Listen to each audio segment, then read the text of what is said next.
बोलिए शंकर भगवान की जय। बोलिए शंकर भगवान की जय। मैं विशाल शर्मा आपके सामने आप सबको श्रावण मास की हार्दिक शुभकामनाएं। आज हम इस श्रावण मास के महाशिवरात्रि व्रत के बारे में जानने जा रहे हैं कि किस प्रकार से महाशिवरात्रि का व्रत किया जाता है तथा इसकी कथा क्या है और महाशिवरात्रि का व्रत करने से हमें किस फल की प्राप्ति होती है। तो भगवान शिव शंकर के जो वाहन है श्री नंदकेश्वर भगवान, वो श्री शिव पुराण में सनत कुमारों को बड़ी ही सुंदर कथा सुना रहे हैं। सनत कुमारों ने पूछा कि हे नंदकेश्वर भगवान, भगवान शिव का व्रत किस प्रकार से किया जाता है, कृपया करके ये बताएं। तो श्री नंदकेश्वर भगवान कहने लगे सनत कुमारों को, हे सनत कुमार, आपने बड़ा ही सुंदर प्रश्न किया है। भगवान शिव के पूजन के लिए, भगवान शिव के व्रत के लिए सुबह जल्दी उठें तथा शुद्ध जल से स्नान कर कर शुद्ध वस्त्रों को ग्रहण करें तथा अपने मस्तक पर तिलक लगाएं, हो सके तो त्रिपुंड बनाएं तथा या भस्म का लेपन लगाएं। तो बताया गया भगवान शिव के समीप जाकर हमने इस व्रत का संकल्प करना चाहिए। कहने लगे भगवान का षोडश उपचार से पूजन करना चाहिए। भगवान का जल का अभिषेक दूध का, दही का, देसी खांड का तथा घी का, शहद का, गन्ने का जूस का तथा शरबत का, सरसों के तेल का, नाना प्रकार के अभिषेकों से भगवान बड़े प्रसन्न होते हैं। जैसी भी सामर्थ्य हो उसी रूप से भगवान की पूजा या भगवान का रुद्रा अभिषेक आदि हमने करना चाहिए। इससे भगवान अपने भक्तों पर तत्काल कृपा करते हैं। अपने थाल में नाना प्रकार की सामग्रियां लगाकर जाए तथा बड़े प्रसन्न होकर हर हर महादेव का जय जयकारा लगाते जाए। तथा बताया गया रोली मोली चावल, लौंग, इलायची, गुड़, गंध, अक्षत, पुष्प, फल, फूल आदि, बेलपत्र, शमी पत्र, आंवला पत्र तथा भगवान नंदकेश्वर जी कहने लगे नाना प्रकार के गुलाल तथा इत्रों से भी भगवान का पूजन करना चाहिए। इससे भगवान बड़े प्रसन्न होते हैं। नाना प्रकार की सामग्रियों से, अबरक से, तिल से, उड़द से, कनक से, जौ से, इन सब से भगवान का पूजन करना चाहिए। भगवान की पूजा करके भगवान की आरती करें, भगवान को भोग लगाएं तथा इस प्रकार से भगवान का सुंदर पूजन करें। भगवान के व्रत की कथा सुने तो सनत कुमार कहने लगे कि हे नंदकेश्वर भगवान, भगवान के व्रत की कथा कौन सी है? कौन सी कथा को शिवरात्रि के दिन सुना जाता है जिसके सुनने से सदा सदा के लिए मनुष्य शिवलोक में वास करता है? नंदकेश्वर भगवान कहने लगे शिवरात्रि में विशेष पूजा तो रात्रि की ही होती है। रात्रि के जो 4 पहर होते हैं, अगर कोई व्यक्ति इसमें भगवान शंकर की पूजा करे तो भगवान तत्काल उसके दुखों को हरण करके उस पर तत्काल कृपा करते हैं। नंदकेश्वर जी कहने लगे अगर भगवान ने ऐसी कोई तत्काल कृपा किसी पर करी हो तो वही हम सुनना चाहते हैं। तो नंदकेश्वर भगवान कहने लगे कि प्राचीन समय की बात है, एक समय एक भील जो शिकार खेला करता था, शिकार से ही अपने घर का पेट पाला करता था, यही उसका कर्म था, यही उसका पैसे कमाने का धंधा था। तो कहने लगे उसका जो कुटुंब था वो बहुत बड़ा था, उसके परिवार में बहुत लोग थे, उसके माता पिता, उसकी पत्नियां, उसके बालक और भी सगे संबंधी जो उनके पास रहते हैं, सभी का ठेका उसी ने लिया था। वो कहने लगा कि मैं शिकार खेल कर आऊंगा, धन कमा कर आऊंगा, आप संतुष्ट होकर घर पे ही पान करना। इस प्रकार से एक समय की बात है जब वो शिकार खेलने के लिए गया तो आज उसको जंगल में, उस वन में कोई भी शिकार करने के लिए नहीं मिला। उसे ना कोई पशु मिला, ना कोई पक्षी मिला। थक हार के घर आ गया। जैसे घर आया, माता पिता ने, पत्नी ने, बच्चों ने पूछा कि हे पिताजी, हे पुत्र, तुम कुछ खाने के लिए नहीं लाए? कहने लगे आज मैं थक कर हार गया, मुझे कहीं भी कुछ नहीं मिला। अरे धिक्कार है तेरे जैसे पुत्र को जिसके घर पर माता पिता भूखे बैठे हैं। धिक्कार है तुझे जिसके बच्चे तथा पत्नी भूख से तड़प रही है और तू कह रहा है मैं थक गया। जा, जल्दी दौड़कर जा और हमारे खाने की व्यवस्था कर। ऐसे दुत्कार कर घर से भेजा तो वो शिकारी भी आज फिर से वन में ढूंढने लगा। लेकिन चारों तरफ वन में आज उसे कोई नहीं मिल रहा। संयोग से वही महाशिवरात्रि का दिन था। महाशिवरात्रि के दिन वो सुबह से भूखा प्यासा शिकार की खोज में इधर उधर घूम रहा है, लेकिन उसे जब कहीं भी कुछ नहीं मिला तो उसने विचार किया कि उसकी आंखों के सामने एक सुंदर सरोवर था। उसने सोचा कि कोई ना कोई पशु या पक्षी इस सरोवर पर जल का पान करने जरूर आएगा, क्यों ना मैं इस सरोवर के पास रुक जाऊं। तो उसने सरोवर में से कुछ जल भर के सरोवर के सामने बेल पत्र का पेड़ था, उस पर जाकर बैठ गया। उसने ध्यान नहीं दिया, नीचे भगवान का शिवलिंग पिंड रूप में विराजमान था, जिस पर बेल पत्र के सूखे हुए पत्ते पड़े हुए थे। बेल पत्रों से ढका हुआ था, उसे दिखाई नहीं दिया और वो पेड़ के ऊपर बैठ गया। रात्रि का जैसे ही प्रथम पहर आया, उसने देखा कि कोई आ नहीं रहा। इतना उसके सोचने मात्र से सामने से एक हिरनी दौड़ती दौड़ती आई। जैसे ही वो हिरनी दौड़ती दौड़ती आई, उसने बड़ा खुश हुआ, प्रसन्न हुआ, मेरा शिकार आ गया, अब मेरा परिवार खुश हो जाएगा। उसने धनुष तथा बाण को उठाया। जैसे ही धनुष पर बाण को चढ़ाया तथा धनुष उठाते हुए उसका हाथ उस जल से लग गया, जिसके कारण उसमें से कुछ जल निकलकर भगवान भोलेनाथ पर गिर गया। जैसे ही धनुष और बाणों को उठाया, धनुष जाकर पेड़ की टहनियों से टकराया और टहनियों से कुछ बेल पत्र टूटकर भगवान पर गिर गए। जाने अनजाने में उस दुष्ट तथा पापी से भगवान के प्रथम पहर की पूजा हो गई और भोलेनाथ बड़े प्रसन्न हुए। उसने तीर को उठाया और जैसे ही मारने लगा, हिरनी को आवाज आई कि खटखटाहट की आवाज कहां से आ रही है। उसने जैसे ही वृक्ष के ऊपर देखा, वृक्ष के ऊपर एक व्याध, वो भील उसको मारने के लिए तैयार था। उसने कहा कि भैया तुम क्या कर रहे हो। उसने कहा कि मेरा पूरा परिवार भूखा है, आज तुम्हें मारकर लेकर जाऊंगा, वो संतुष्ट हो जाएगा। कहने लगी कि भैया मेरे बालक छोटे छोटे हैं और उन बालकों को मैं घर छोड़कर आई हूं, अगर तुम मुझे थोड़ा सा समय दे दो तो मैं उन बालकों को अपनी छोटी बहन को दे आऊंगी, उनको संभलवा कर मैं वापस आ जाऊंगी। शिकारी भी हंसने लगा, क्या शिकार भी खुद अपने आप आता है। जब ऐसी बातें करने लगा, हिरनी सोची ये तो बड़े ज्ञानवान की बात कर रहा है, तो उसने कहा कि भैया मैं सच में आऊंगी, सत्य पृथ्वी पर टिकी है, अगर सत्य नहीं होता तो आकाश नहीं टिक पाता, सत्य नहीं होता तो पृथ्वी नहीं टिक पाती, अगर सत्य नहीं होता समुद्र अपनी सीमाएं लांघ देता, ये दुनिया सत्य पर टिकी है, इसलिए मैं भी उस सत्य की शपथ लेती हूं, मैं जरूर आऊंगी। और तो और अगर मैं वापिस ना आऊं तो मुझे वो सब पाप लग जाए जो अपने पुरुष को छोड़कर पत्नी दूसरे पुरुषों को देखती है। जब शिकारी ने सोचा कि इतनी बड़ी बड़ी बातें कर रही है, वो मान गया, कहने लगा कि जल्दी जाओ लेकिन जल्दी आना याद रखना। ऐसा करके वो हिरनी चली गई। शिकारी इंतजार करता रहा। इतने में भगवान भोलेनाथ का दूसरा पहर आ गया। रात्रि का दूसरा पहर आया। इतने में ही वो जो हिरनी आई थी उसकी छोटी बहन उसको ढूंढते हुए आ गई।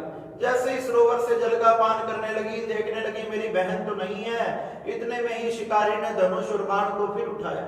जैसे ही धनुष और बाण को उठाया, फिर से जल और बेलपत्र भगवान भोलेनाथ पर गिर गए और दूसरे पहर की पूजा पूरी हो गई।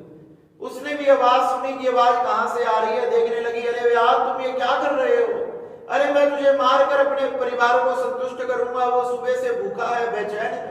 वो कहने लगी कि मैंने अपनी बड़ी बहन की बड़ी सेवा करी है, मैंने उसके बच्चों को पाला है और इतनी सेवा करने के बाद मैं उसको बिना बताए मृत्यु को प्राप्त हो गई तो वो मुझे ढूंढती ढूंढती पागल हो जाएगी। मैं उसके बच्चों को उसको सौंप आती हूं, तुम मुझे थोड़ा सा समय दो। अरे मुझे पागल बना रही है, पहले भी कोई आया था, वो भी मुझसे वादा करके गया, अभी तक नहीं आया। वो कहने लगी, भैया मैं झूठ नहीं बोल रही, मैं भगवान शिव शंकर की शपथ ग्रहण करती हूँ, मैं वापस जरूर आऊंगी। नहीं तो व्यक्ति के जितने भी पुण्य होते हैं उन सब पुण्य जैसे ही नष्ट हो जाते हैं, उनसे जितना भयंकर उसे पाप लगता है वो सब पाप मुझे लग जाए। भगवान शिव की 2 पहर की पूजा पूरी हो चुकी थी, उसके पाप भी शिकारी के थोड़े थोड़े कम हो रहे थे, उसकी बुद्धि भी जागृत हो रही थी। वो कहने लगा, ठीक है तुम जाओ लेकिन जल्दी आना, याद रखना। वो हिरनी भी वापस चली गई। रात्रि का तीसरा पहर आया, वैसे ही उनका पति हष्ट पुष्ट हिरण उन्हें ढूंढने के लिए आया।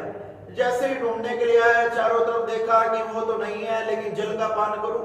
जल का पान करने के लिए जैसे ही आगे बढ़ा, शिकारी ने देखा अरे ये तो बड़ा हष्ट पुष्ट है, इससे मेरा परिवार प्रसन्न हो जाएगा, 2 दिन तक शिकार करने की जरूरत नहीं पड़ेगी। धनुष और बाण को जैसे ही उठाया, बेल पत्र और जल फिर से भोलेनाथ पर गिर गए। जैसे ही भोलेनाथ पर गिरे, भोलेनाथ की तीसरे पहर की पूजा पूरी हो गई। तथा उसने देखा कि आवाज कहां से आ रही है, अरे भैया तुम ये क्या कर रहे हो, अरे आज मैं तुझे मारकर घर लेकर जाऊंगा, मेरा परिवार संतुष्ट हो जाएगा। वो कहने लगा इससे बड़ा तो कोई परोपकार नहीं है कि मेरा शरीर किसी के काम आ जाए, लेकिन भैया मुझे थोड़ा सा समय दो, मेरे 2 पत्नियां हैं, कुछ बच्चे हैं, वो मेरे बिना क्या करेंगे। अरे मैं अपने बच्चों को, पत्नियों को संभलवा आता हूं तथा आसपास वालों को कह आता हूं मेरी मृत्यु होने वाली है, आप इनका ध्यान रखना। शिकारी कहने लगा कि पहले भी 2 जने गए थे, वापस नहीं आए। वो कहने लगा कि मैं भगवान शंकर की, भगवान नारायण की शपथ लेता हूं, मैं वापस आऊंगा, नहीं तो मुझे दुनिया का वो सब पाप लग जाए जो एक पुरुष को अपनी स्त्री को त्यागने से लगता है, पर स्त्री गमन से लगता है। जब इतनी बड़ी बड़ी बातें वो कहने लगा, शिकारी कहने लगा कि भैया जाओ लेकिन जल्दी आना। अब वो भी चला गया। घर जाकर जैसे ही तीनों एक दूसरे से मिले, पत्नी ने बताया मुझे शिकारी मिला, छोटी बहन ने बताया मुझे भी मिला, पति ने भी बताया मुझे भी मिला। पति कहने लगा तुम बच्चों का ध्यान रखना, मैं शपथ देकर आया हूं इसलिए मैं वापस जाता हूं। बड़ा सुंदर समय था और उस समय कभी भी झूठ नहीं बोला जाता था। तथा उस पति ने कहा मैं जा रहा हूं। बड़ी पत्नी कहने लगी कि सबसे पहले तो वादा मैंने किया है इसलिए मैं जाऊंगी। छोटी बहन कहने लगी नहीं बहन, मैं तेरी सेविका हूं और सेविका आज ही काम नहीं आई तो कब आएगी, मैं जाऊंगी। पति कहने लगा मैं जाऊंगा। तीनों में आपस में विवाद होने लगा, कोई निर्णय नहीं हो पाया। तो तीनों ने विचार किया हम तीनों ही चलते हैं, जो होगा देखा जाएगा। छोटे छोटे बच्चों को अपने आस पड़ोस वाले प्रजाति के हिरणों को सौंप दिया कि भैया इनका ध्यान रखना, हम शिकारी से वादा किया था उसके पास जा रहे हैं। बच्चों को सौंपकर तीनों माता पिता आज शिकारी की तरफ बढ़ रहे हैं। बच्चों से ये देखा नहीं गया, बच्चे भी पीछे भागे भागे आ गए। शिकारी के सामने जैसे हिरण पहुंचा, शिकारी बड़ा प्रसन्न हुआ, अपने धनुष तथा बाण को उठाया और जब चौथा पहर चल रहा था और चौथे पहर में भी जाने अनजाने में उस पापी, उस दुष्ट से भगवान भोलेनाथ की पूजा हो गई। ऊपर से जल तथा बेलपत्र गिर गया। जैसे ही चारों पैरों की पूजा हुई, उसके सारे पाप भस्म हो गए, नष्ट हो गए, उसकी बुद्धि शुद्ध हो। धनुष और बाण को उठाकर उनकी तरफ मारने लगा। इतने में ही हिरण के बच्चे पीछे से भागते हुए दिखाई दिए और उन बच्चों को देखकर उस शिकारी के मन में दया आ गई। उसके मन में दया आई, उसने सोचने लगा कि अगर मैंने इसके माता पिता को मार दिया तो ये बच्चे कहां जाएंगे। जैसे ही दया आई, भगवान शंकर प्रसन्न हो गए तथा भगवान शंकर प्रसन्न हो गए। शिकारी कहने लगा कि भैया तुम अपने परिवार के साथ चले जाओ, मैंने तुम्हारा भोजन नहीं करना। अरे भोलेनाथ तो इसी बात का इंतजार कर रहे थे। इतने में ही वो बेल पत्र के नीचे जो शिवलिंग था, उस शिवलिंग में से भगवान शंकर प्रकट हो गए। बोले शंकर भगवान की जय। शंकर भगवान प्रकट हो गए। उस पेड़ पर से उस भील को उतारा, उस निषाद को उतारा तथा अपने हृदय से लगा लिया कि भैया तूने इतनी सुंदर बात की है। अरे दया तो सब प्राणियों पे करनी चाहिए, तूने हिरण के सारे परिवार पर दया की है, मैं तुझसे प्रसन्न हूं, तू मांग क्या मांगना चाहता है। वो कहने लगे हे भोलेनाथ, जिस पर आप प्रसन्न हो गए उससे भला मैं क्या मांगू। आपसे कुछ मांगना तो मतलब कि संसार के मालिक से कोई छोटी सी वस्तु मांगना। भोलेनाथ उसकी बातों से प्रसन्न हो गए। कहने लगे कि हे निषाद, हे गुरु द्रुहु, तूने आज के बाद कभी भी शिकार खेलने की जरूरत नहीं पड़ेगी। जा, मेरा आशीर्वाद है, तेरे परिवार में अपने आप ही अन्न तथा धन की व्यवस्था हो जाएगी तथा तुझे निषादों का राजा बनाया जाएगा। जाने अनजाने में जो तेरा मेरे प्रति व्रत हुआ है, जो 4 पहर की जाने अनजाने में पूजा हुई है, उससे मैं बड़ा प्रसन्न हूं। तू निषादों का राजा होगा। और भैया एक दिन भगवान नारायण जब श्री रामचंद्र जी का रूप लेकर आएंगे, जब आकर वो तुझे अपना मित्र बनाएंगे, और तू भी कहीं ना कहीं उनकी मदद करेगा, उनको नदी पार करवाएगा, तथा जब उनका छोटा भाई भरत आएगा तो तू ही भरत को श्री रामचंद्र जी से मिलवाएगा। नाना प्रकार के आशीर्वाद देकर भगवान शंकर अंतर ध्यान हो गए तथा निषाद अपने घर पर गया, उसको राजा बना दिया गया। अब तो एक दिन भगवान शंकर के कहे अनुसार श्री रामचंद्र जी आए, जिसने निषाद को अपना मित्र बनाया और इतना सुंदर मित्र बनाया कि लंका पर विजय प्राप्त करके भी जब वापस लौट रहे थे, जब भी उस निषाद को नहीं बोले, आकर वापस में उससे मिले तथा अपने साथ अयोध्या लेकर गए। इस प्रकार से वह निषाद समस्त सुखों को भोगते हुए अंततः भगवान के शिव लोक में वास करने लगा। कैलाश पर्वत में भगवान शंकर के चरणों में रहने लगा। ये इस व्रत की इतनी महिमा है, इस व्रत को करने मात्र से भगवान शंकर तो प्रसन्न होते ही हैं, लेकिन नारायण भगवान भी कृपा करते हैं। इतना सुंदर ये महाशिवरात्रि का व्रत, प्रत्येक व्यक्ति ने इसको धारण करना चाहिए। उस शिकारी से, उस निषाद से जाने अनजाने में पूजा हुई तो भोलेनाथ ने उसे इतना कुछ दे दिया। और अगर हम संकल्प लेकर, मन में श्रद्धा लेकर भगवान की पूजा करेंगे, भगवान का कीर्तन करेंगे, तो भोलेनाथ हमें क्या नहीं प्रदान कर देंगे। हमारे समस्त मनोकामनाओं को पूर्ण करने वाला, समस्त कष्टों को हरने वाला, संकटों को हरने वाला ये महाशिवरात्रि का व्रत बड़ा चमत्कारी है, जिसके लिए संत महात्मा, ऋषि मुना, देवी देवता भी तरसते हैं। ये व्रत इतना शक्तिशाली है, इसलिए श्रावण मास में हमने ये महाशिवरात्रि का व्रत अवश्य करना चाहिए, जिससे भोलेनाथ प्रसन्न होते हैं। एक बार सब मिलकर बोलो शंकर भगवान की जय। नमः पार्वती नमः हर हर महा